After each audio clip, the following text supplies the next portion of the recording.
guys, thanks for stopping in for another episode of I Want That Reviews.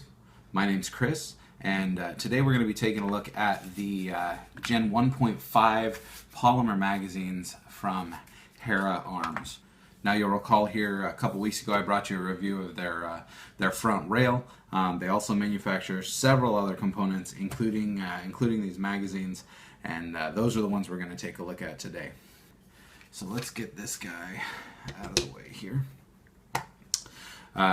So these are a polymer magazine. They do have the new generation, the 1.5s, have a clear viewing window on the back, which is kind of a nice touch. Lets you see exactly how much ammunition you have in there. Their original models did not have that. They had just kind of a rough textured backside and front side, which was nice for some grip. Now these are available in black, tan, and OD green. This one was actually provided by R&J Firearms. You'll recall I did a couple reviews for them. They gave me this guy to do some reviewing on, and so that's where this one came from. These two were actually provided by Landworld Inc. I'll include links to everybody's websites here so you can take a look.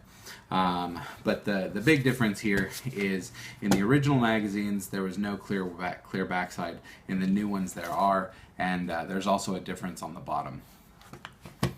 These are 30-round magazines. They are manufactured to be able to take 31 rounds. So if you compare these to a standard magazine, you'll notice that they are actually longer. They're just a little longer, and they are specifically designed to have some extra room. They could take an extra round, but the main design idea here is so that you can load these guys to 30 rounds and you can insert the magazine on a closed bolt. Now, these are manufactured with a flat, slim base on them. The whole purpose, though, behind that is so that you can stack up your magazines, and you can fit 2 to 3 of those in a mag pouch. You'll notice that with these, it really doesn't matter how you put them together. They always sit real nicely together. So that's one real nice thing about them. As far as my initial impressions, before I got them, I have to admit I was a little bit skeptical. I had done some reading, read some other reviews where a lot of people were not impressed with them. Matter of fact, most of the reviews I read, people were dogging on these magazines, talking about how they had flimsy feed lips and how they just weren't good magazines. So I was a little bit nervous about it. But once I got them in, I loaded them up, and I've actually found that I really like them. They still have a nicely textured front side. I wouldn't say it's stippled, but it is textured. They've got some rises on them there that they give some positive grip.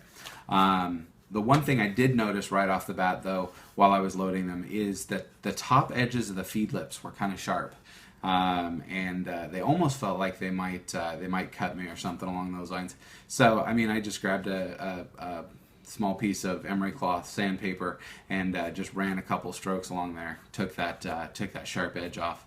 I didn't do it enough to take hardly any material off, just enough to round that edge, and that solved it. As far as practical application goes, I've put probably about, I don't know, 200 rounds, 300 rounds through these at this point, and I haven't found any issues. The only thing that I had that I was concerned about to begin with was the sharp feed lips, and once I took care of that, I've never had any other issues. When you've got these guys loaded to full capacity, you can load them on a closed bolt. We'll show you here. See, this guy's empty.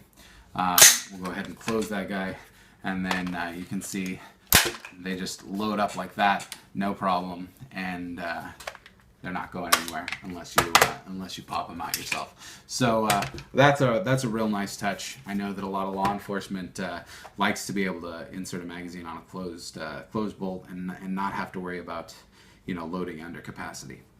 As far as likes go, I love the design. I love the fact that they've got that window. You can see the ammo in them. I love the way they feel. They've got that raised grip that fits well. I love the look. They look fantastic. They really look good in the rifle. They're something different. I really like the fact that they don't have that the lip that sticks out on the bottom. And I really like the price. You can get these guys for $13 a piece.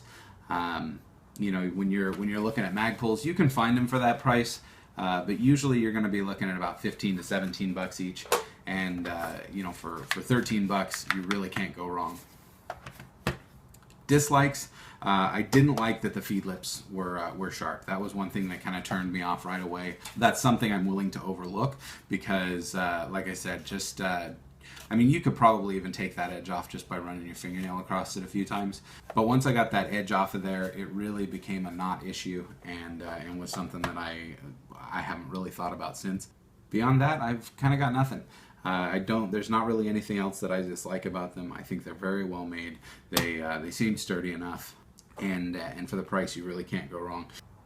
So for these guys, I'm going to go ahead and give them a solid 5 out of 5 star review. Like I said, I can't find any reason to be upset. You're not going to find a better mag for the money, and these are not leaving my collection anytime soon. Matter of fact, I'm probably going to place an order for probably another 3 or 4 more, just so this is all I run going forward. But as always, go ahead and take a look in the description below. I'll include a link to Land World Inc. as well as R&J Firearms and their respective Facebook pages. Jump over there and take a look and see if there's anything that interests you. As always, thanks so much for watching. If it weren't for you guys, I wouldn't be here.